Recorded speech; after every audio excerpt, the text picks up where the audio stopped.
আসসালামু আলাইকুম প্রিয় সাকিবিয়ানরা, শুরুতে হচ্ছে সবাইকে ঈদ মোবারক। আজকে হচ্ছে আপনাদের জন্য একটা অ্যানাউন্সমেন্ট নিয়ে আসলাম। অ্যানাউন্সমেন্টের আগে হচ্ছে সবাইকে বলতে চাই, আগামীকাল ঠিক 9টায় হচ্ছে আপনারা সবাই হচ্ছে মধুমিতা হলের সামনে হচ্ছে উপস্থিত থাকবেন। আমাদের সাকিবিয়ানদের পক্ষ থেকে হচ্ছে একটা অনুষ্ঠান থাকবে আগামীকালকে মধুমিতা হলে।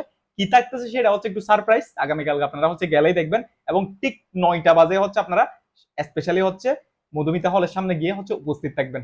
যে অ্যানাউন্সমেন্টটা নিয়ে হচ্ছে মূলত ভিডিও বানাতে আসলাম সেটা হচ্ছে আগামীকাল নরসিংদী গোড়াশাল সোহাগ সিনেমা হলে আপনারা সবাই হচ্ছে বরবাদ মুভি দেখার জন্য আপনার পরিবার, আপনার ফ্যামিলি, আপনার বন্ধু বান্ধব, আত্মীয় স্বজন সবাইকে নিয়ে হচ্ছে চলে যাবেন।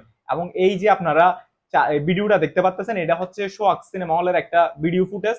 এবং আপনারা যদি সরজমিনে গিয়ে হচ্ছে দেখেন সিনেমা হলের পরিস্থিতি কেমন দেখতে পারবেন। এবং অবশ্যই আমার ভিডিও দেখে যদি আপনারা কেউ যান আমাকে জানাবেন সিনেমা হলের পরিস্থিতি কেমন সেটা। আর আপনারা সবাই হচ্ছে আগামীকাল নরসিংদী গোড়াশাল সোহাগ সিনেমা হলে গিয়ে বরবাদ মুভি দেখার অনুরোধ রইল আমার পক্ষ থেকে। শেষ পর্যায়ে আবার একটা কথা বলবো আপনাদের সবাইকে, সেটা হচ্ছে আগামীকাল মধুমিতা হলে একটা অনুষ্ঠান থাকবে, সকল সাকিবিয়ানরা হচ্ছে উপস্থিত থাকবেন। সবাইকে ঈদ মোবারক, আল্লাহ হাফেজ।